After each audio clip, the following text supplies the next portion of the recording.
interim government. Chief advisor and advisors pay tributes to martyrs of liberation war and language movement.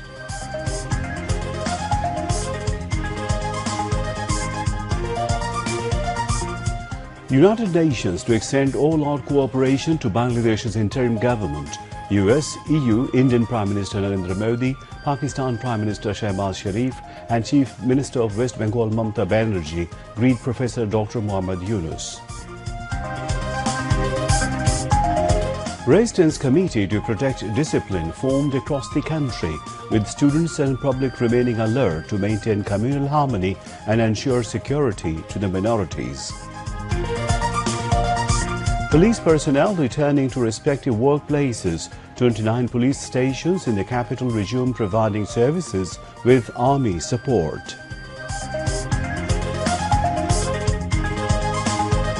Students working to control kitchen markets. Commodity prices declining as no deficit reported in supply.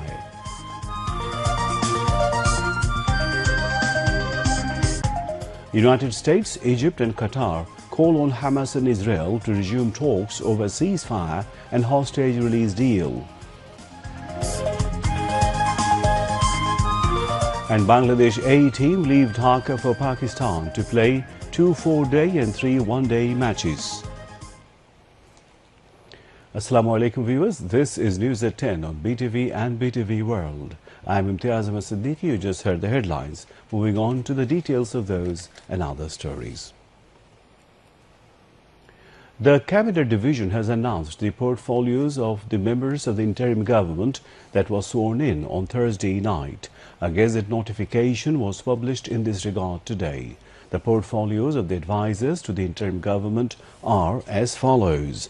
Professor Dr. Mohammad Yunus, Cabinet Division, Defence Ministry, Armed Forces Division, Education Ministry, Road Transport and Bridges Ministry, Food Ministry, Housing and Public Works Ministry, Land Ministry, Textiles and Jute Ministry, Agriculture Ministry, Science and Technology Ministry, Railways Ministry, Public Administration Ministry, Power, Energy and Mineral Resources Ministry, Shipping Ministry, Water Resources Ministry, Women and Children Affairs Ministry, Disaster Management and Relief Ministry, Information and Broadcasting Ministry, Expatriates Welfare and Overseas Employment Ministry, Commerce Ministry, Labour and Employment Ministry, Cultural Affairs Ministry, Civil Aviation and Tourism Ministry, Liberation War Affairs Ministry, Chittagong Hilltracks Affairs Ministry and Primary and Mass Education Ministry. Salihuddin Ahmed, Finance Ministry and Planning Ministry, Dr. Asif Nazrul, Law, Justice and Parliamentary Affairs Ministry, Adilur Rahman Khan, Industries Ministry, Hassan Arif, Local Government, Rural Development and Cooperatives Ministry, Sayyida Rizwana Hassan, Environment, Forest and Climate Change Ministry, Sharmeen Murshid, Social Welfare Ministry, Brigadier General Retired Dr. M. Shakawat Hussain, Home Ministry, Dr. A.F.M. Khalid Hussain, Religious Affairs Ministry, Farida Akhtar, Fisheries and Livestock Ministry, Noor Jahan Begum, Health and Family Welfare Ministry, Mohammad Nahid Islam Post, Telecommunication and Information Technology Ministry, and Asif Mahmood Shajib Bhuiya, Youth and Sports Ministry. Chief Advisor of the interim government, Dr. Mohammad Yunus, and 13 advisors paid homage to the martyrs of the Liberation War by placing wreaths at the National Memorial in Savar this morning. Dr. Mohammad Yunus placed the wreath amid rain and stood in solemn silence for some time as a mark of profound respect to the memories of the martyrs of the War of Liberation. A smartly turned-out contingent drawn from Bangladesh Army, Navy and Air Force presented a state salute on the occasion when bugles played the last post.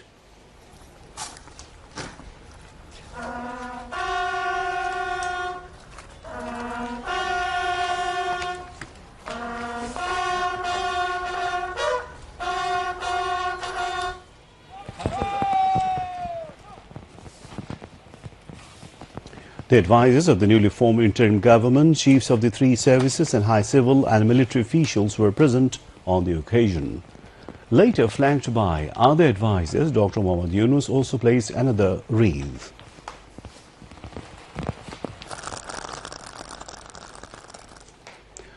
The chief advisor also signed the visitors' book.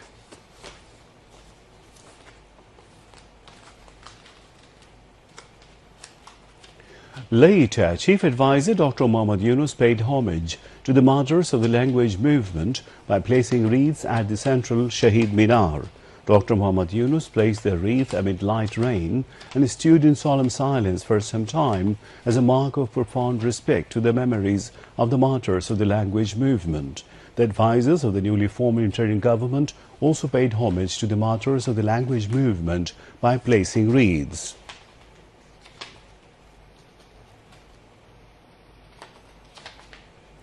The United Nations has expressed readiness to support the interim government and people of Bangladesh in any way that they deem necessary.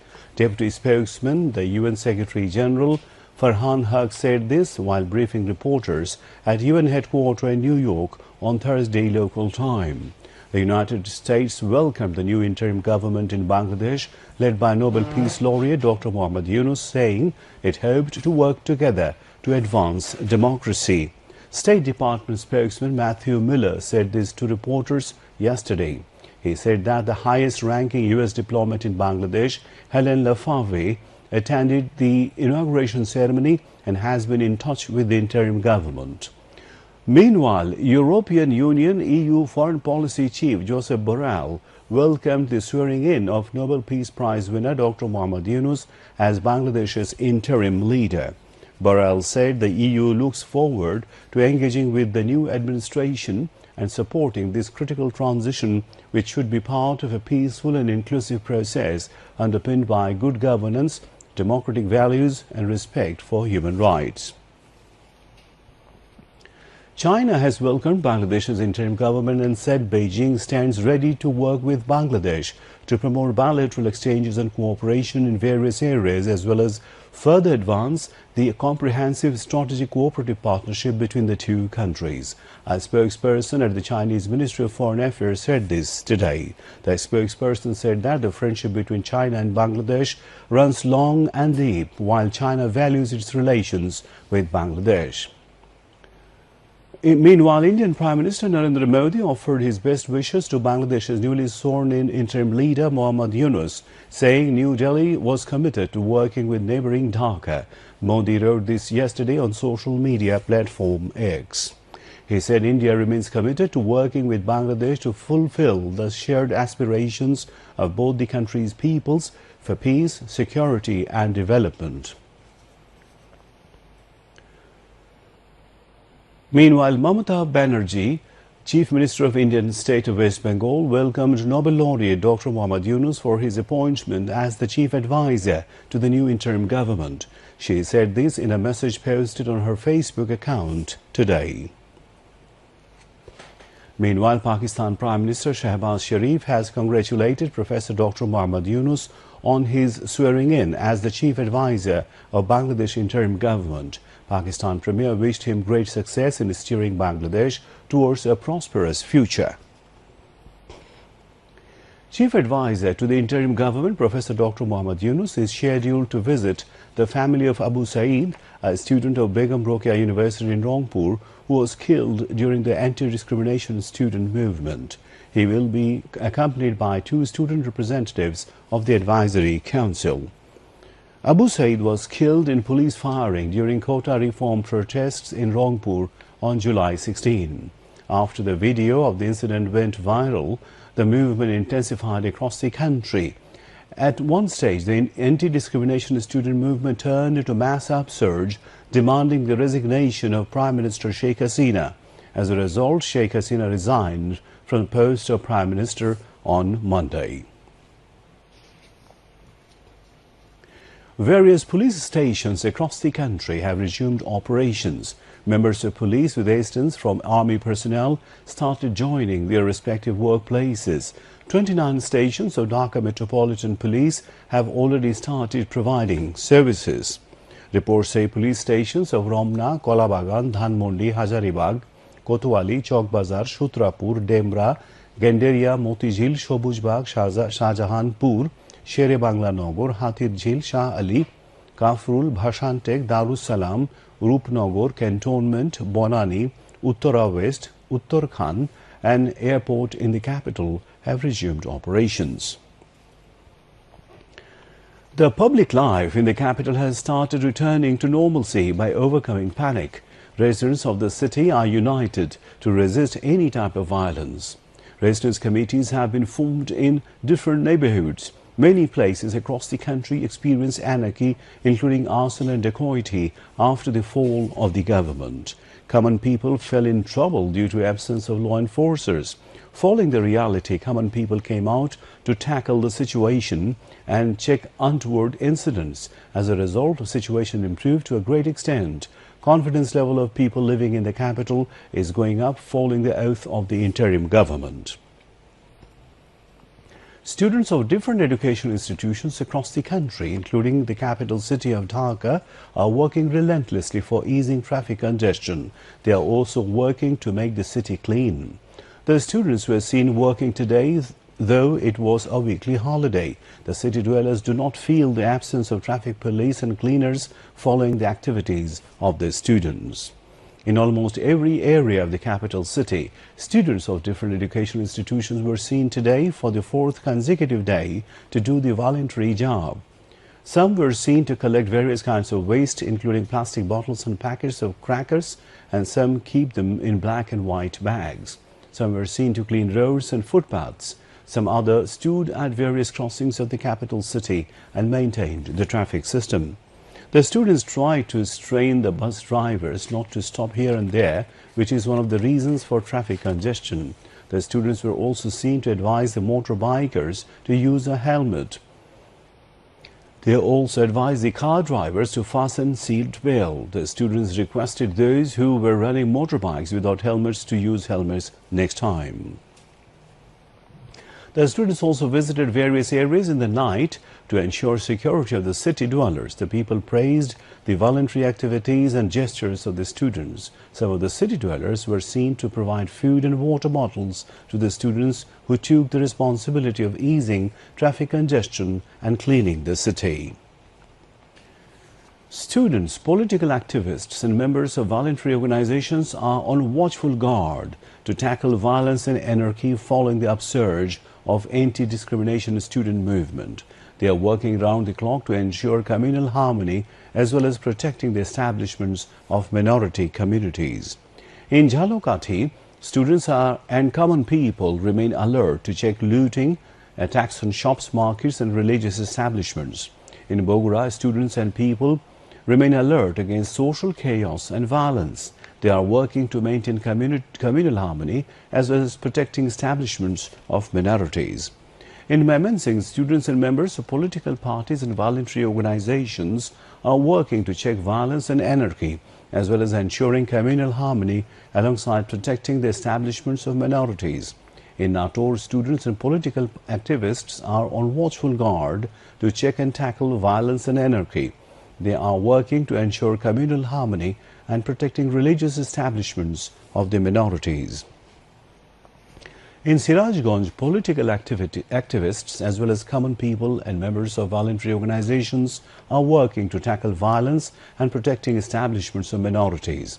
Members of Hindu community and people in general have welcomed the initiative. Prices of some daily commodities have decreased as supply increased in the kitchen markets. Students' teams are actively working to bring normalcy in prices of commodities. Reports say supply of daily commodities are increasing as transportation has normalized across the country. As a result, commodity prices have started to decline. Prices of vegetables, eggs and chicken have decreased. Sellers said egg prices have decreased compared to previous times as supply has come back on track from Tuesday.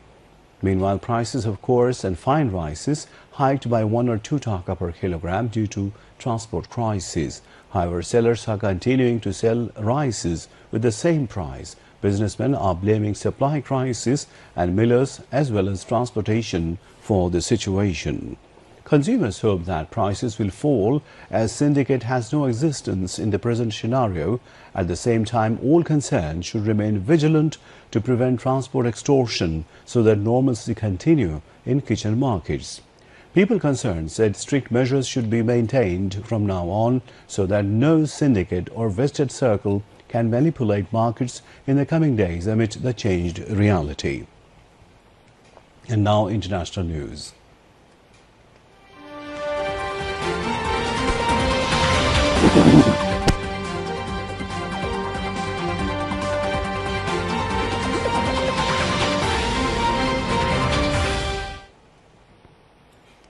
The United States, Egypt and Qatar have released a joint statement calling on Israel and Hamas to resume negotiations over a ceasefire and hostage release deal. The statement said the three nations had forged a framework agreement that had only the details of the implementation left to conclude.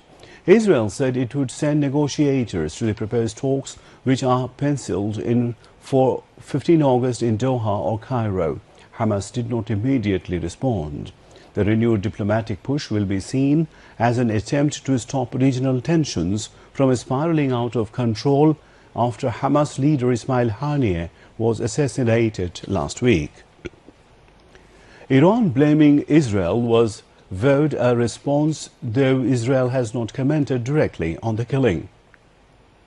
It said the framework agreement was based on principles previously outlined by President Biden on 31st May, which would start with a full ceasefire and the release of a number of hostages, and endorsed by the UN Security Council. Meanwhile, at least 15 people killed and 30 injured as Israeli military carries out multiple attacks on 2 schools sheltering displaced Palestinians in the east of Gaza city.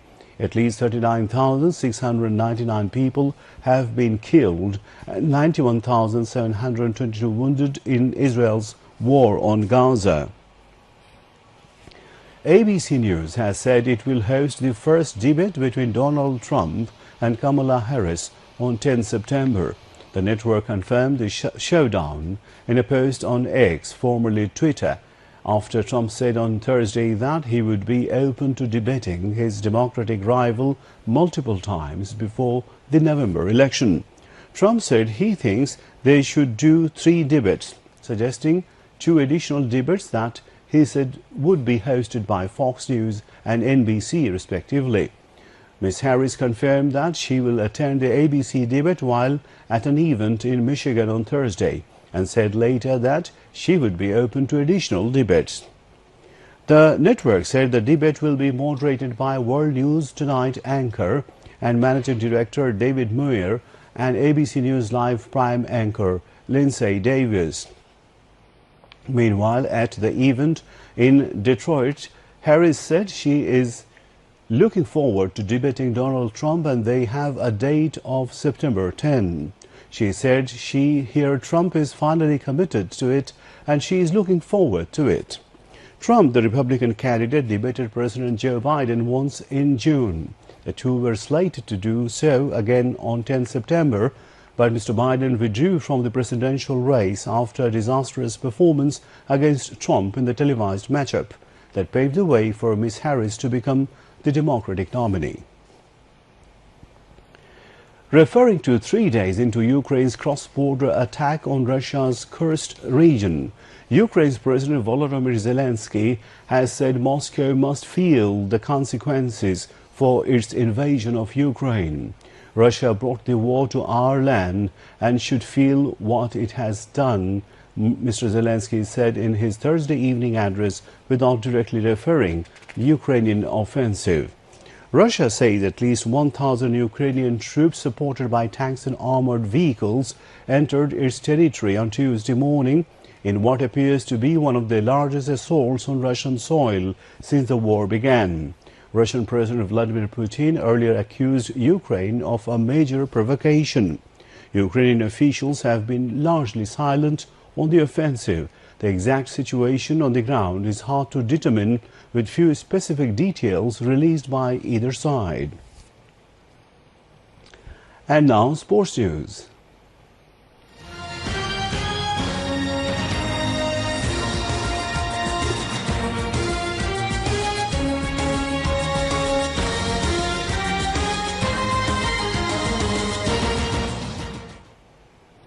Bangladesh A team left Dhaka for Pakistan this morning to play 2 four-day and 3 one-day matches.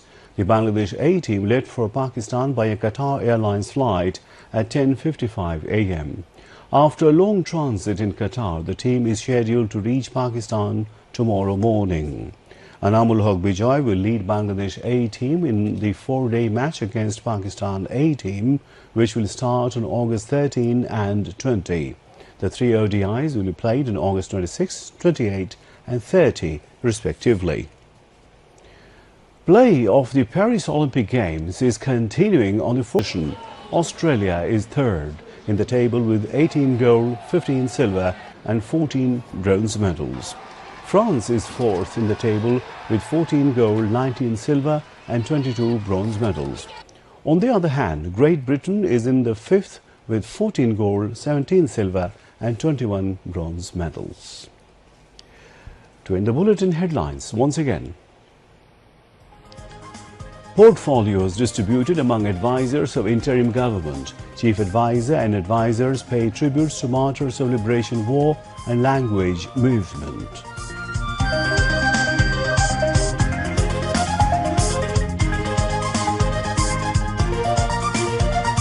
United Nations to extend all-out cooperation to Bangladesh's interim government. US, EU, Indian Prime Minister Narendra Modi, Pakistan Prime Minister Shehbaz Sharif and Chief Minister of West Bengal Mamata Banerjee greet Professor Dr. Muhammad Yunus. Residence Committee to Protect Discipline formed across the country with the students and the public remaining alert to maintain communal harmony and ensure security to the minorities. Police personnel returning to respective workplaces. 29 police stations in the capital resume providing services with army support.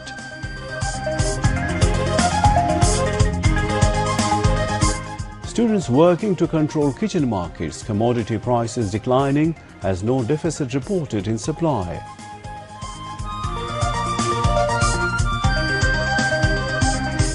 United States, Egypt and Qatar call on Hamas and Israel to resume talks over ceasefire and hostage release deal. And Bangladesh A team leave Dhaka for Pakistan to play 2 4-day and 3 1-day matches. And that's all from the newsroom for the moment. Thank you for being with us. Khuda Hafiz.